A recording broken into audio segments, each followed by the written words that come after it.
Bye, Dixon. Guys, Bye. I'm ready. Here I am. So you maybe are noticing that I am wearing an accessory. And today, throughout our telethon, we are going to be maybe having accessories or different props that will be showing up.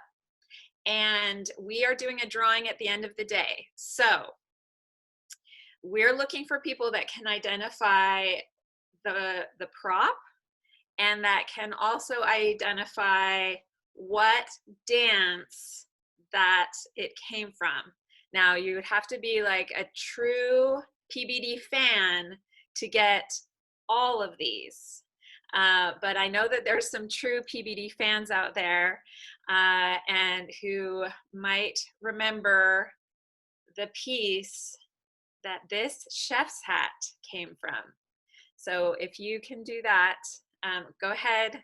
If you're going to be watching all day, which I hope you are, write them down. You can send them to us later in a private message. Send them to us by 9 p.m. and we will announce tonight on our Facebook page who the winners are of the gift certificates. All right. So I want to thank some donors really fast. Hey, Mig, can you pull up our thermometer for me? Let's see how we're doing. I mentioned going into this day that we have a $30,000 goal, and we are, going into this day, we were already doing a great job with that goal. So yeah, go ahead and share that, guys, whenever you're ready. And while that's coming up, I'm going to go ahead and thank 10 donors. Oh, there it is. It's already going up. $21,873 is where we already are. Some of that came in after this telethon started is going to be matched. So we'll see that even creeping up. If you want to give, text PBD Strong to 44321. I want to thank some of our donors that have already given: Carol Barber, Annette Bennett, Mary Dolan, Rochelle Walton, Manali Nelson, Stephen Ponder, Jennifer Wilcox, Holly Trujillo, Adam Lee, and an anonymous donor. So thank you. We have lots more donors to thank throughout the day. We're so humbled and touched. We're so grateful for your support. This is amazing.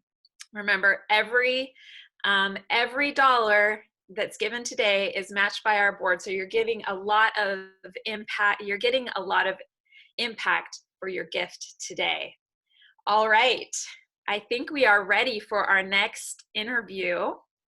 Our next interviewers are going to be Brent and Katie Meekum. And if you guys are there, I will pass the baton to you to introduce your guest. Oh, there they are. All right. Thanks, guys. Thanks, Heather. All right. See you later. Yeah. All right. Up next, we have a alumni with us who danced on our team many, many years ago, and we would like to welcome him. His name is Chayce Baldwin. Chayce, if you're there, join us. There he See is. you. Hi, Chayce. It's so good to see both of you. Oh my gosh, I love you guys. We love you too. Thanks for joining us today, Chayce. We appreciate you taking the time. Absolutely. Thanks for asking me. Perfect. So why don't we just jump in and say, could you please share us a little bit about your PBD story, kind of what got you involved with PBD and maybe where you've gone since then? Okay. So my mom will resent this, but my mom made me do it. So, so I was 13, and there were some other people that we knew, like John Lane, that did ballroom, and they were really good. My sister also did dance, but not ballroom, and so dance was kind of like a semi-normal thing in our family. So my mom said, "Oh, you should try it out."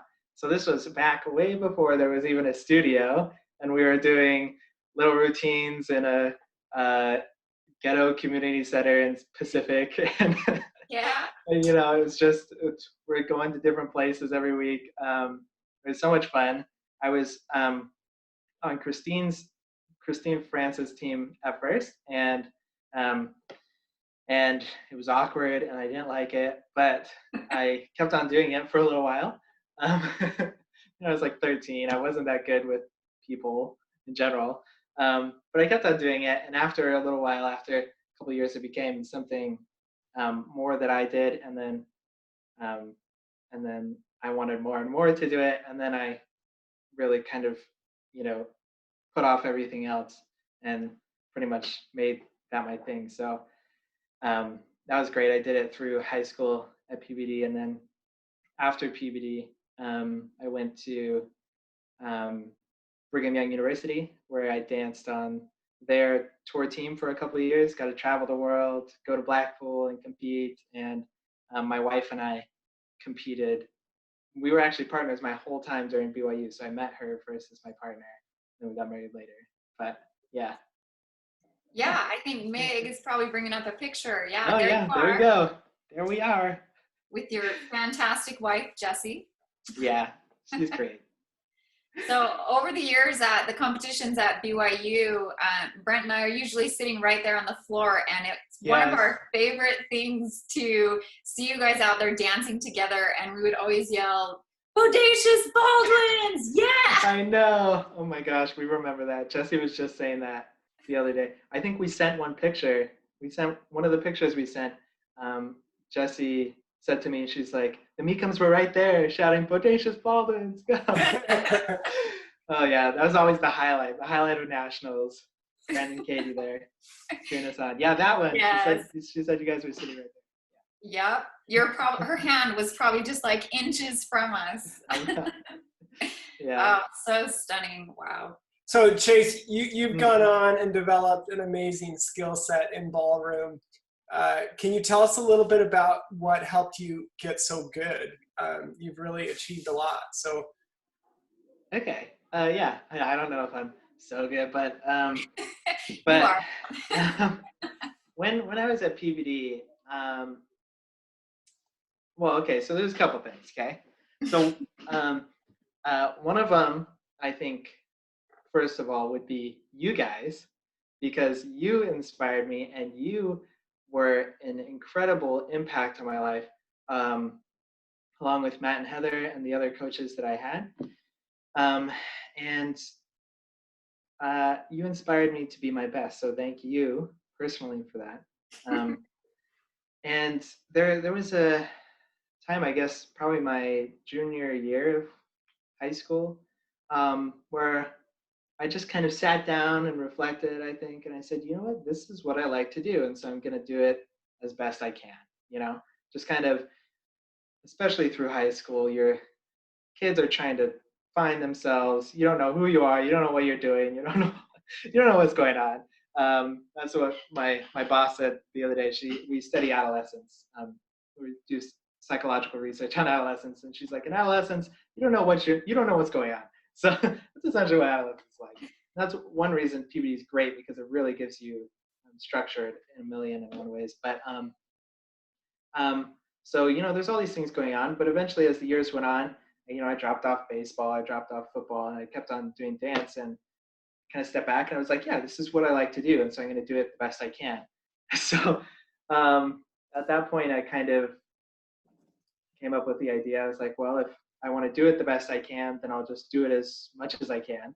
And so I said, I want to be at the studio more than anybody else. I want to come in before anybody. I want to leave before anybody. I don't know if I always kept that perfectly, but I was there a lot, and I did practice a lot. And I essentially just worked a lot. I really wasn't that good to start out with.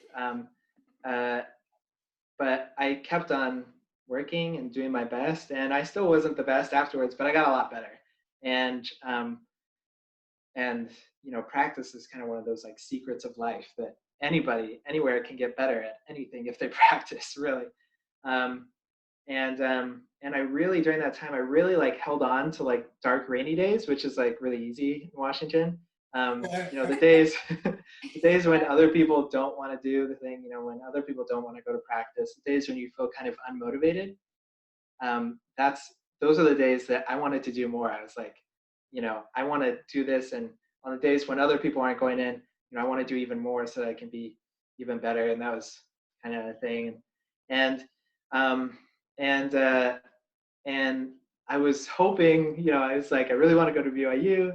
I hope maybe like I could get like a scholarship to go to BYU. And I was like really pushing for that. It didn't happen. I was like, oh shoot, I hope I still get in. I did get in, so that's good. I got to BYU, and then I found my partner, Jess, who later would become my wife.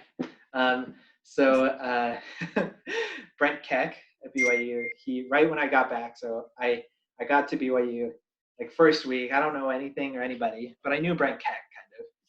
And so he set me up with some auditions. One of those was with Jess.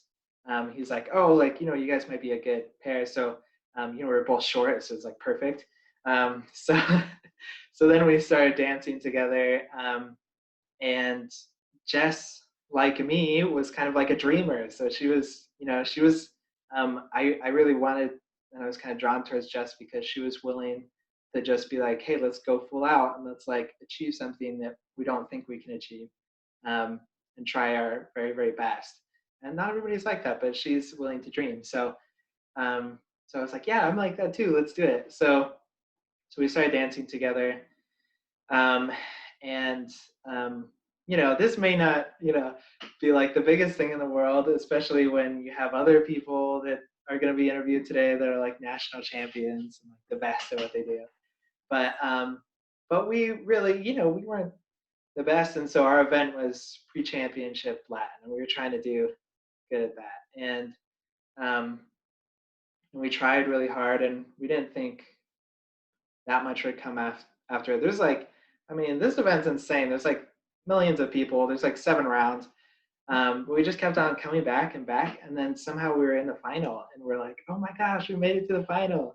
And that was like, as we were starting to dance together, that was like one of these highlights. We're like, yeah, we can set goals and achieve them. I still don't think it was ever really good. I don't know if he would want me to say this, but Ben Ralph is going to be on later. And one thing he told me, so the structure of teams at BYU is there's like 5 teams, right? It's kind of similar to PBD, except it's like one age category and there's 5 teams there instead of just like, the like 2 teams. I think it's probably still how it's structured. So there's 5 teams, and the 3rd team down, so there's like the tour team, then the backup tour team, which they have like different names now, but whatever. And then they had the 1 o'clock team. And so I was on the 1 o'clock team, so I was like the 3rd team down. And actually, when I first came, even though I was supposed to be on the 1 o'clock team, I was placed on the 2 o'clock team because there wasn't enough room, and that was another team down, so I was like 4 teams down. But then somebody dropped, and they said, okay, you can be on 1 o'clock. So then I was 3 teams down. And usually people go through all the teams to get to tour team, but for some reason, Kurt, the program director, he invited me to try out for a tour team the next year from 1 o'clock. And then he put me on tour team, so I went from 1 o'clock to tour team, which I was kind of like, wow, like, this is so cool. I was like, this is so cool. And Ben told me later, he said, I don't think Kurt thought you were like the best dancer necessarily. But he says, I think he believed that you can learn and that you can work for it. So I was like, okay, that's all I got for me. So even if I'm not the best at it, and still not the best at it, but I can learn and I can practice. So I think that's kind of what's got me from where I was to where I am, wherever each of those points are. So yeah. Chayce, thank you so much for sharing that. It brings a lot of pride to me and to Katie as coaches to see you achieve those things and work so hard to achieve those things and to reach that level of excellence, not because you were born fabulous as a ballroom dancer, but because you put in the effort and you set the goals and worked hard to achieve them. I think that embodies, you're a great example of our value of dedication that we talk about a lot in the studio. Some people use other words. I'm thinking of the word grit comes to mind. And I know you're at least working in and around the Institute that was helped created by one of my favorite authors and someone that has certainly had an impact on my life. And that's Angela Duckworth, who wrote the book Grit. I wonder if you might just take a second and tell us about what you do outside of ballroom dance professionally and whatnot, because we've really grabbed onto these principles and used them in the team setting and at PBD, and you now have a really unique opportunity that I would love to hear a little bit about if you're okay sharing that. Yeah. So I graduated from BYU last year, and somehow I applied to a job at I do psychology and statistics and psychological research. So I applied to work with a professor and do research with them at the University of Pennsylvania. And I got through a couple of interviews, or I got through all the interviews, and it was between me and another guy. And then she said, "Oh, actually, we're going to go with this other guy." I was like, "Dang." But she works really closely with Angela Duckworth. So Angela saw my resume and she liked it. And so she said, "Why don't you come work for me instead?" So it was kind of this unique opportunity because there wasn't, that's actually a much better fit. It's much closer to what I want to do. I'm interested in these things more than the other things which were in the business school, and it's economics and stuff. It's okay, this is better. But I was this is great because there was no opportunity here before. There was no job to apply to. But she asked me to come work with her. So now I work with Angela, and I do research with her in her lab. It's kind of a small lab, but we do research on adolescence, like I said, and particularly on things like grit and performance. Angela, we're all about goals and having top level goals and things. And Angela's top level goal is to use psychological science to help kids thrive. So everything we do is kind of around that, whether it's grit, we're teaching growth mindset, we're trying to do different interventions in schools to help kids do better, be more self-controlled, have better character. PBD is great because it's what I'm doing now, just in research, character research. We do one a nonprofit that she started that we're kind of affiliated with is called Character Lab, where they help facilitate research on character in schools and why character is important for kids to develop. So it's incredibly relevant, right? Yeah. So now I'm doing that. Oh, yeah. So I submitted this picture to Meg because, so I just, when I think of Chayce, this is kind of the image that comes to my mind, which this was actually after Brent and I left for Texas. But we started this piece before we left, and it was a song from Spider-Man called If the World Should End. And I remember hearing from Texas as this piece kind of came into being that it really ended up being kind of Chayce's piece. It embodied who you are and your look with your cardigan and just kind of this strong power that is very understated and beautiful and connected with people. And I think that really embodied who you were. So even though I was far away in Texas, as this moment kind of happened on the stage, I was so proud of you. And it's funny that you say you had time to reflect during your high school, I think it was your junior year, about why you dance and if you're going to keep dancing. And I'm remembering an incident with Ben Ralph, actually, that may have caused you to break your arm. Oh my I think it gosh. was right before concert. And Yeah. I remember you being in the studio, still practicing, even though you more than likely wouldn't end up on the stage during concert. And I just wanted to hear for a second kind of what that experience was like, dancing a ton and then being forced to step back a little bit and then getting to make the choice to continue with it. Yeah, so that was hard because, you know, high school, a lot of emotions. So I was like, you know, I broke my arm and I'm at the doctor and they're like, you're not going to be able to. It was like April or something like that. Mhm. They're like, you're going to be in a cast, but you're not going to be able to do this for a while. And I was like, no, it's just like, you know, crushed. Yeah. But I, you know, I was like, well, and you know, at that time you're kind of like, okay, well, do I want to keep doing this or like whatever? But I was like, I'm going to keep doing whatever I can. You know, even if I can't move my arm very much, or they say not to like move around too much, you know, maybe you just slide across the floor, whatever you're doing. But yeah, that was hard. But I did get a dance. I I think they let me dance in one number for one show in concert.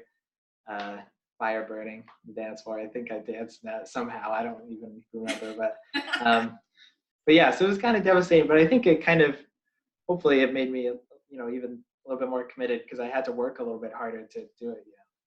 Yeah. So Chayce, we've just got a few minutes left. I wonder if you might just share some thoughts or words of wisdom now that you've been through the program and gone on and danced and continued on professionally, made some choices to excel in other areas of your life as well. What would you say to one of our young dancers at PBD today who's maybe not the best, maybe hasn't had all the opportunities, everything maybe hasn't gone their way, but they really want it? What advice or counsel would you give to people that are early on in the program? Yeah. First of all, I would say stick it out. So stay at PBD. One of the great truths of accomplishing anything is to show up, right? So be there. And you know, if you really want to accomplish something, that's great. Stay at PBD, and you can, you know, if you're there, you'll get better. You know, if you show up. And also, you should stay at PBD because it's a great place. It's a great place to meet friends, build character, and it will make your life better if you're there. So stay. And then I think going back to what, you know, kind of sound like a broken record, but really one of the secrets to life is practice. And to practice well. So there's a type of practice that you may have read about called deliberate practice, and deliberate practice is great. You know, it essentially has 3 steps, which means focus on something specific. So don't just, if you're trying to get better at dance, don't just be like, okay, I'm going to dance through my samba and it's going to be great. But like focus on something specific that you want to improve. Focus 100%. So you're totally there in the moment, and then get feedback. Feedback is the other one of the secrets to life. And as I work with Angela, it's like one of the biggest things that consumes what we do. We do things, we work really hard, and then we get feedback from each other and from other people. And it's just like, it's literally like magic. If you get feedback, you're going to get better. Like that's just how it works. And so, and you know, my other thing I would say, just from my own personal experience, is if you have dreams, if there's things you want to achieve, like go for it, because that's the only way you're going to achieve them. And it's actually worth going for things that really don't seem possible if it's something that you care about, you know. So that's what I would say. I think we did it, Chayce. I mean, what else is there to say? That was beautiful. Thank you, man. I want to add one last thing to that. So we were watching a trail running film festival last night, and one of the guys in the video said, we do meaningless things to find meaning in ourselves and with other people. And I really feel that way about ballroom dance. And I know I have shared that with you as a dancer and as one of the people dearest to my heart. You're amazing, Chayce. And I'm so glad that you decided to spend some time with us today and tell us a little bit about your PBD story. So thank you so much for sharing. Thanks for being a part of the PBD legacy. And please give your wife a huge hug as well. Love you guys. I hope you're staying safe and healthy. Great. We love you too. Thanks, guys. All right. Thanks, Chayce. Bye.